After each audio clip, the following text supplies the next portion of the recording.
Vous informer, c'est notre devoir, messieurs et dames. Bienvenue dans cette nouvelle session d'information du mercredi 5 février 2025. Mais avant de commencer, place au sommaire.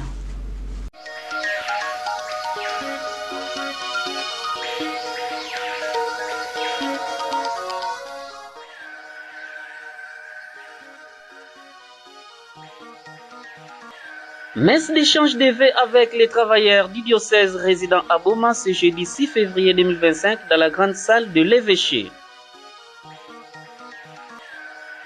Les réactions fusent de partout après la rencontre de deux chambres de parlement qui étaient convoquées en session extraordinaire par les chefs de l'État suite à la situation sécuritaire qui prévaut à l'est du pays.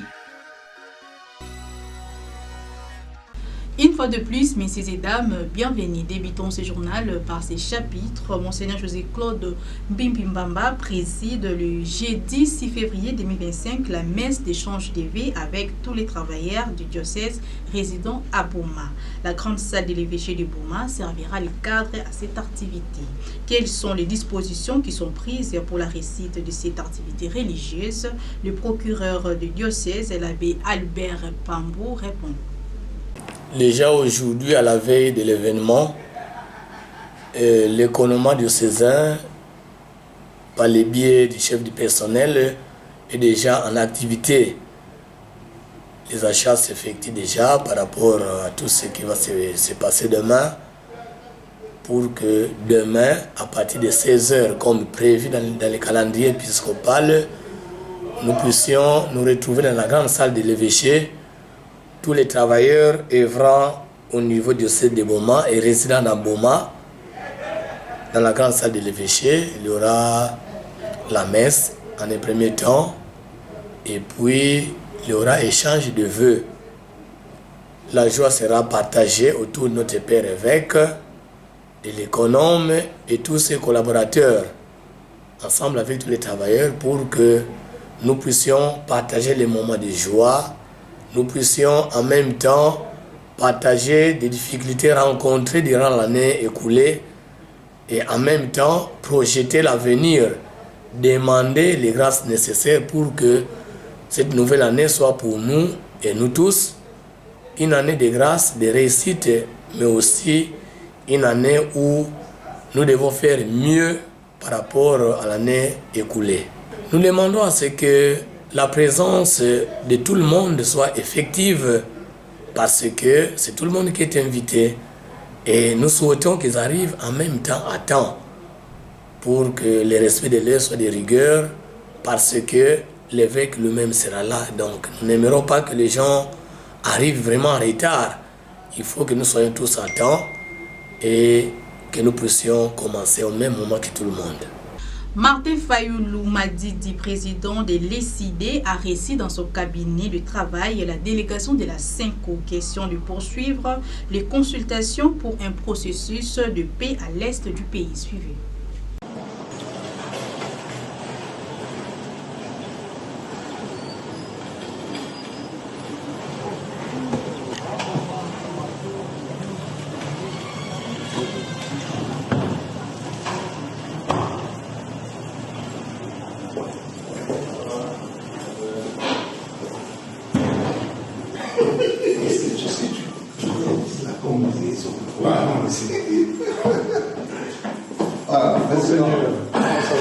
Très bien, vous. Ça va. Voilà, ça va. On ne s'est pas vu depuis l'année. Voilà. Et tout 2024.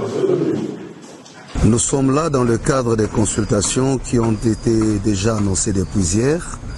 Comme vous l'avez suivi dans les informations, nous avons été avec le président Tshisekedi pour présenter notre initiative des pactes social pour la paix et le bien vivre ensemble en RDC, dans la région des Grands Lacs.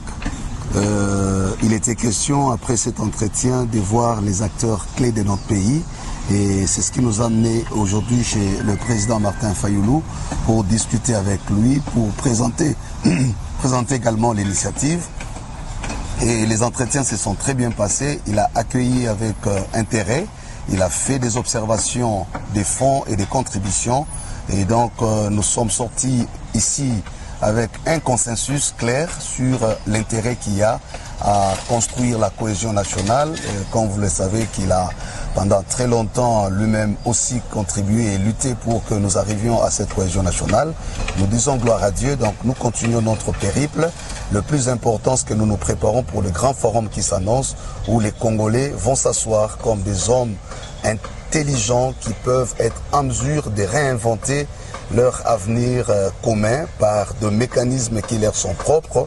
Nous avons mis en exergue nos valeurs des Ubuntu ou des Bumuntu pour qu'enfin cette crise qui a longtemps duré prenne fin. Nous parlons d'une crise de près de 30 ans qui a fait plus de 10 millions de morts et qui fragilise le pays, qui nous humilie aux yeux du monde. Et nous pensons comme Église catholique et protestante aujourd'hui que par la grâce de Dieu, avec tous les fils et les filles du pays, nous allons mettre fin à cette situation. Les consultations est une approche qui nous prépare justement au pacte, parce qu'il faut dire le pacte lui-même n'est pas encore conçu. Ce que nous avons présenté, c'est la feuille de route qui donne justement la lumière sur les voies à emprunter pour arriver à ce pacte. Quand nous parlons de pacte social, c'est-à-dire des engagements collectifs que nous devons prendre, soit pour révisiter notre pacte républicain, le compléter dans le sens de rendre assez fort notre engagement collectif pour que finalement nous arrivions à notre destin commun. Donc nous n'avons pas renoncé à notre démarche initiale, c'est plutôt la démarche qui nous amène à cet aboutissement. C'est depuis le mardi 4 février 2025 que les travaux de reconstruction d'Italo à la place Sampa ont repris effectivement. Nos reporters ont tendu le micro aux ingénieurs Oscar Kondé et Serge Kassalima, respectivement chefs de brigade de l'OVD et de la CGT. Suivez. Nous avons promis au mois de février, nous allons relancer les travaux. Et aujourd'hui, on est le 5, on est là en train déjà de préparer les batardeaux, essayer d'isoler notre zone de travail, évacuer de l'eau pour commencer les travaux proprement dits. On a réduit, on avait souffert de problèmes de la montée d'eau, maintenant qu'on est au plus bas niveau et nos travaux vont se poursuivre jusqu'à... En fait, le timing, sauf imprévu, les grosses œuvres, c'est dans 3 semaines. C'est le passage de piétons en plein travail. Vous étiez présent, vous avez vu. La machine est en train de fonctionner, de travailler. Il y a des passants au risque d'être blessés. Donc, c'est ça le vrai problème qu'on a. Problème de la SNEL, on a déjà soulevé, posé le problème même à la mairie. D'ici là, il faut prendre des solutions pour cela, pour assainir notre zone de travail pour qu'ils puissent travailler sans risque, avec la sécurité de nos ouvriers. Je pense que le confrère a tout dit, sauf que nous demandons à la population le calme et que la population puisse compter aux ingénieurs que nous sommes, que ces travaux ne vont pas handicaper tous les passagers. Nous avons eu à arranger devant la régie des eaux, donc pour les véhicules aussi, il n'y a pas assez de problèmes. Et donc, je pense que le problème sera résolu dans 1 mois et nous allons reprendre notre chemin de Sampa. Nous avons déjà dit, nous allons travailler avec, parce que nous ne pouvons pas bloquer à 100% les passagers. Et sinon, vous voyez, le contournement de cet endroit, ça pose problème. Le président Vital Kamerhe, dans son discours d'ouverture, a invité les élus du peuple de proposer avec intelligence et sagesse des recommandations appropriées pour un plan de sortie de crise dans les volets politiques et diplomatiques, tout en évitant de retomber dans les erreurs du passé. Nous sommes ici réunis parce que le spectre de la guerre qui plane sur nous depuis 3 décennies sans conjuration menace de s'étendre toujours plus loin l'ombre de ses horreurs et de ses crimes innommables. Honorables députés, chers collègues, comme je l'ai dit, nous sommes tous et toutes les soldats de la nation. À ce titre, chacun de nous doit prendre la mesure de cette tragédie et puiser dans ses ressources intellectuelles et morales ce qui est nécessaire pour qu'à l'issue de cette session, nous formulions à l'intention du chef de l'État et de notre peuple les recommandations les plus appropriées pour alimenter les volets politiques et diplomatiques du plan de sortie de crise. Ce que nous allons faire comme contribution sur le plan diplomatique, sur le plan politique, devra tenir compte des erreurs que nous avons commises dans le passé. Je voudrais insister sur le fait que nous, députés de la République démocratique du Congo, nous sommes profondément convaincus que nous vaincrons par tous les moyens, parce que tous sont prêts à faire le même sacrifice que les évêques évoqués si haut, les Mamadou Ndala, les Chirimwami, les Alexis, tous ceux qui, Baouma, tous ceux qui sont morts, Boudjamabe, les Wazalendo, nos forces armées. Je vous ai dit que nous devenons tous aujourd'hui des soldats. Ce pays de plus de 100 millions d'habitants, 2 345 000 km², c'est l'union sacrée des intelligences, de la sagesse que nous devons maintenant, en même temps que nous avons l'union du côté des forces politiques et sociales, nous devons mettre à profit en ce moment pour donner au président de la République une contribution constructive pour que nous gagnions cette guerre sur le plan diplomatique et sur le plan politique. Parlons de sécurité à l'Est. Ouverture ce mardi 4 février 2025 de la session extraordinaire au Parlement congolais consacrée à la situation de la sécurité à l'Est du pays. Jean-Michel Samalou Kondé, président du Sénat, a dans son discours prononcé la mise en place d'une commission mixte Sénat et Assemblée nationale pour proposer des stratégies de sortie des crises. Suivez.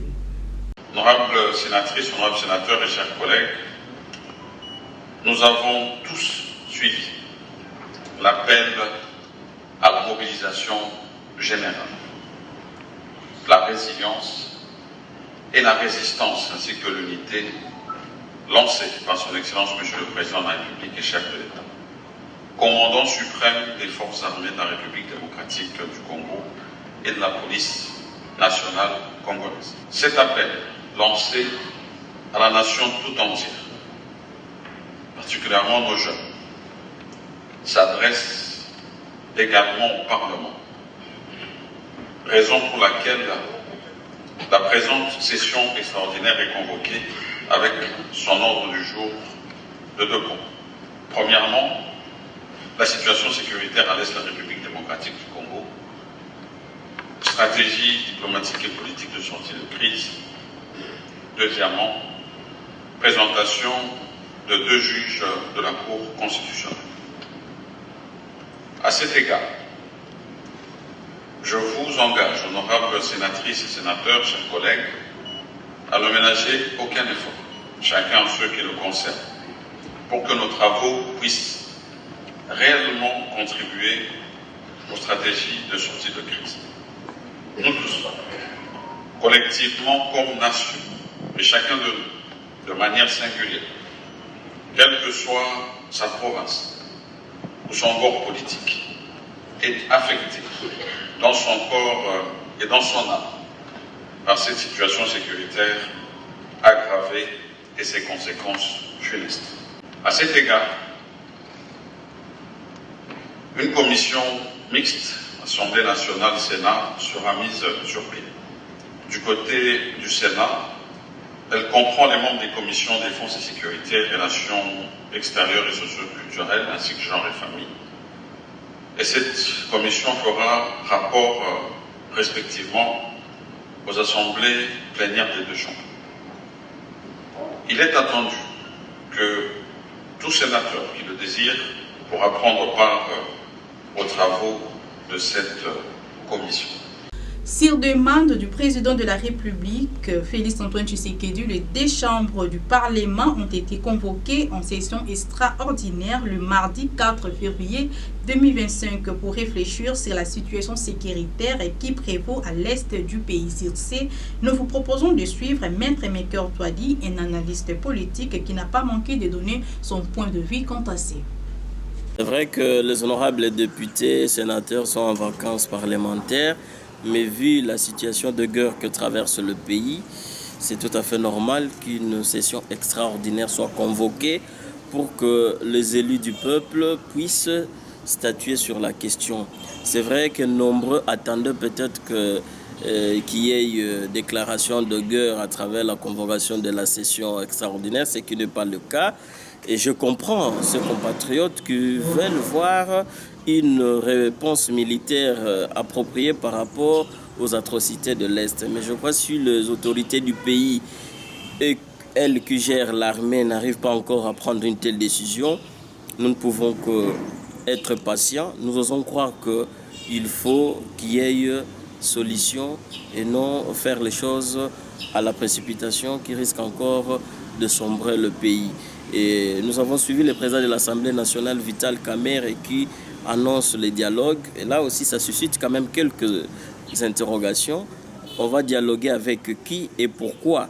Parce que ce n'est pas le premier dialogue que le pays va avoir. Dans l'histoire de notre pays, il y a eu beaucoup de dialogues, mais on n'a jamais eu la solution. Mais si ce dialogue peut stopper le bain de sang à Goma, à l'est du pays, tant mieux, parce qu'on a appris les rapports de l'ONU qui parlent de 3000 morts, c'est quand même trop, c'est un carnage. Et c'est vrai que le souhait serait de voir notre armée monter en puissance, parce que pour moi, je pense que la vraie solution à ces problèmes de nos agresseurs qui ne font que convoiter nos richesses, c'est répondre avec une puissance militaire.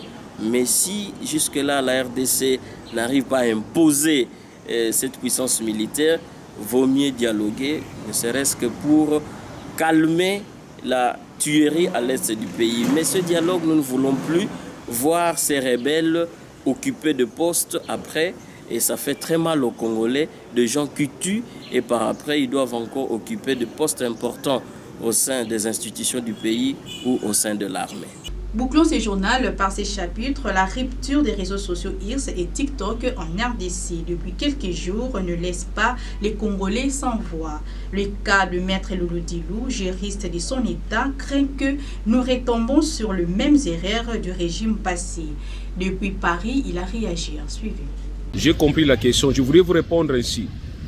Vous dire tout simplement que si nous nous permettons aujourd'hui de plus se reprocher ces gouvernements, ou soit ces régimes, c'est parce qu'on s'est dit que ces régimes étaient d'abord dans l'opposition, reprochant les autres régimes qui gouvernaient avant. Et aussi aujourd'hui, ces régimes commencent à copier exactement ce que le régime que nous avons combattu hier faisait hier. Et bien, écoutez, aujourd'hui, on va quand même prendre aussi les mêmes armes pour s'attaquer contre les régimes. Tu m'as posé la question concernant la coupure, n'est-ce pas, du TikTok et puis de Twitter, aujourd'hui X. Je voudrais vous dire ainsi. Moi, j'ai l'information comme selon laquelle, que semble-t-il, il y a une panne. C'est la raison pour laquelle il y a coupure. Donc, si aujourd'hui, on va se poser des questions sur cette coupure, qu'il n'y avait pas panne, eh bien, je vous dis qu'il y a contradiction maintenant entre les deux membres du gouvernement, ou soit entre les deux approches. Moi, je sais que le gouvernement dit que c'est une panne. Le ministre de l'Intérieur a dit que c'est juste une panne technique, on est en train de travailler pour établir. Mais aujourd'hui, curieusement, nous allons nous rendre compte, compte tenu des messages que certains services de l'État, entre autres M. Krisha Boussembe, qui avait déjà promis de couper. Donc nous avons aujourd'hui les comportements de Mende. Et vous allez même comprendre que Mende, quand il coupait. Nous l'appelons Papa Katakata, parce que lui coupait l'Internet. Et aujourd'hui, les gens de ces régimes commencent à applaudir Mende pour dire que Mende travaillait bien. Pour être travailler bien, c'est quoi? Il faut se comporter comme Mende étant au régime, pas comme contre les opposants, mais il faut être reçu du régime comme aujourd'hui, IDPS commence à reconnaître les mérites de Mende. Donc, s'il faut dire un mot, nous disons que c'est vraiment la violation du droit au peuple d'avoir l'information. Et aujourd'hui, le peuple va se contenter de rumeurs. C'est tout pour ce journal, messieurs et dames, mais avant de quitter, place au rappel de titre.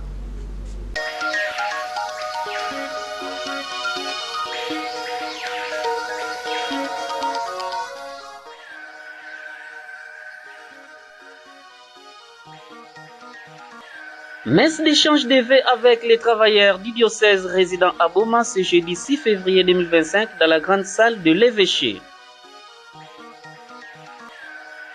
Les réactions fusent de partout après la rencontre de deux chambres de parlement qui étaient convoquées en session extraordinaire par les chefs de l'État suite à la situation sécuritaire qui prévaut à l'est du pays. Messieurs et dames, c'est ici que nous bouclons ce journal du mercredi 5 février 2025. Un journal de Jimmy Bunga qui a connu les concours rédactionnels de Élisée Kembi, réalisé par Crépin Goumba. D'ici là, portez-vous bien et bonne suite de programmes à la radio-télé diocésaine. À la prochaine. Suivez également ce journal sur YouTube en tapant RTDN Boma. Partagez et abonnez-vous. N'oubliez pas d'activer la cloche des notifications. La RTDN dans vos poches, la RTDN entre vos mains, la RTDN à l'heure du numérique. RTDN, chaîne de l'excellence.